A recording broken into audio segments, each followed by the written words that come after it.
It's hard to believe we're already starting to talk about summer crops, but Josh, the last time we talked to you, summer crops, those producers really needed some rain. Wasn't much to go around in the state, but now, is it just too much rain? Well, we never have too much rain. That's something we can't ever say. We have gotten a lot of rain, especially certain areas in the state have gotten a pretty substantial amount of rain. The rain itself is fine. The fact that it comes down such a short period of time is kind of where things get a little tricky.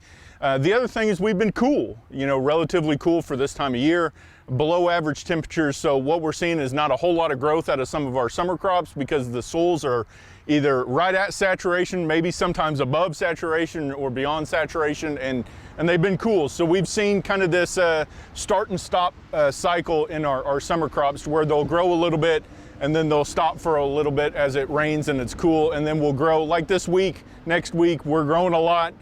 Just because the temperatures are there, the moisture is in the soil, and we're not flooded or overly saturated. That's not to say some parts of the state just still haven't gotten enough rain, and those areas are still struggling to find what maybe summer crop they're going to do. Maybe they aren't going to do a summer crop.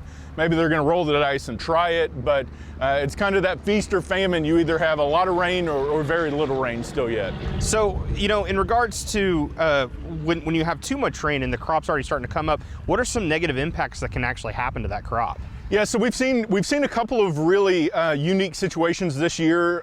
Sometimes what you can actually get is your herbicides do a little bit different than you thought. If you look at any herbicide label, especially some of our soybean and our sorghum herbicide labels, you'll see that injury can occur if heavy rain is experienced after application. And especially true in some of our soybean herbicides where we did get that really heavy rain kind of in that early May, mid-May period, right as soon as we were able to get the soybeans in.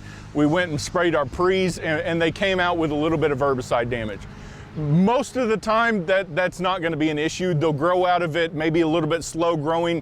The reason why that is because the growth as they were coming out is slower, and so they weren't able to kind of get through that herbicide and just start growing as it should be, if you will.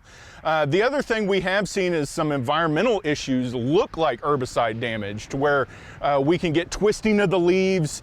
Sometimes in corn and sorghum, they can call this rapid growth syndrome, to where basically the growing point is growing very rapidly, but it's just not able to get out of the collar region. We have seen a couple of times that showing up. We've seen some necrotic spots from just soil or water just sitting on sorghum leaves, corn leaves, soybean leaves. I'm sure cotton's the same way.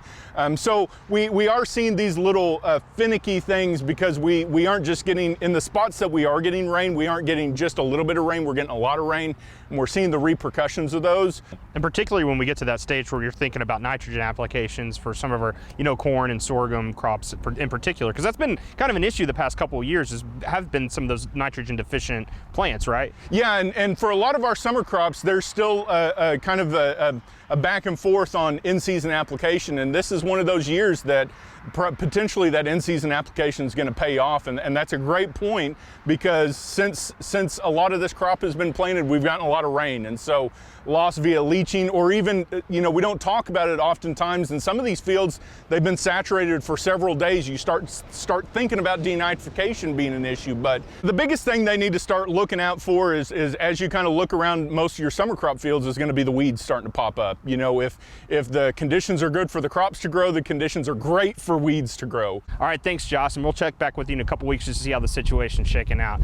And if you'd like some more information about weed management, remember you can always visit your local extension office or go to our website, sunup.okstate.edu.